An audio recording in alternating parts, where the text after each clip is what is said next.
My summer internship was at the U.S. Attorney's Office in the Eastern District of New York, in the criminal division. And so the work that I was doing specifically was in international narcotics and money laundering. So I came to Penn Law to essentially transition from what had previously been a corporate background to using my education for public interest, for local communities.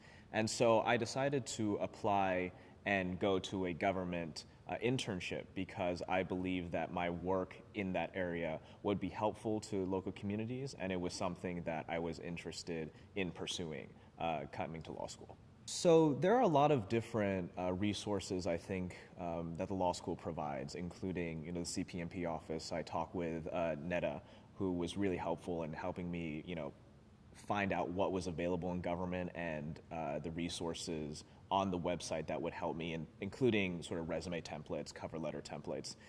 But I think a lot of great advice came from other upperclassmen students. So I had one friend who had actually worked in the Manhattan U.S. Attorney's Office in the Southern District, and she kind of walked me through how to best apply to the Eastern District. And I think that is probably one of the most useful resources that CPMP provides, is the list of who had previously worked where, because then you can connect with those people and really get a firsthand account of how best to apply to these positions. I knew I wanted to work either in civil rights or in the criminal law. And so when I was looking at different U.S. attorneys' offices, I pulled up the different regions that I was most interested in, and I started applying to the offices in those regions.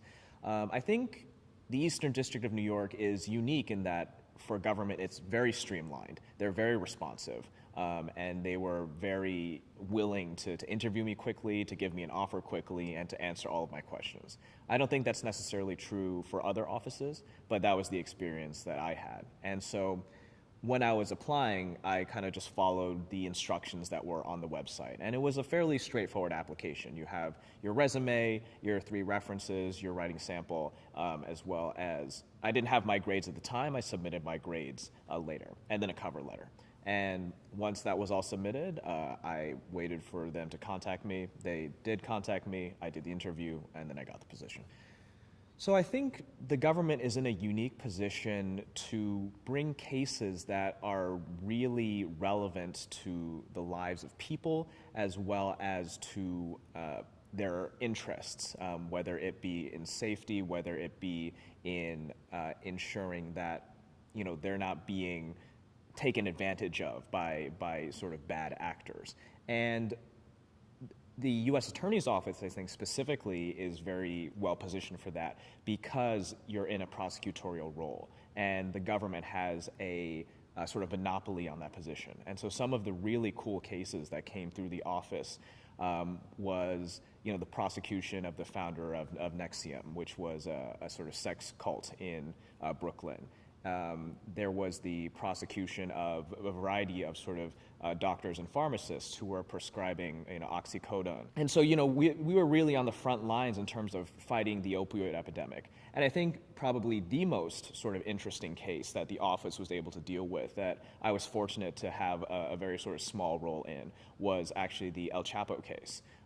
And so you were prosecuting probably the largest drug lord the world has ever seen. And I think that is an opportunity that is unique and only available when you go to government, and specifically a United States Attorney's Office. And I thought it was a truly extraordinary experience. Not only did they provide me with the training that I needed to understand how to do criminal litigation in terms of investigation, in terms of interacting with FBI agents and the DOD, the other different agencies that we would interact with, but also what was necessary to learn how to prepare for trial. So, walking me through and teaching me how to prepare exhibits, to do direct and cross-examinations, to write sort of grand jury testimony. And I think definitely a large part of the experience was learning it as you went, but there was a lot of guidance and a lot of support. And I learned a lot from that, and I also learned a lot from all the other students that came from different schools and different backgrounds about how they viewed criminal law, how they approached law in general, and at the end of the day, how we all learn to work together to protect our communities and to ensure that people are safe.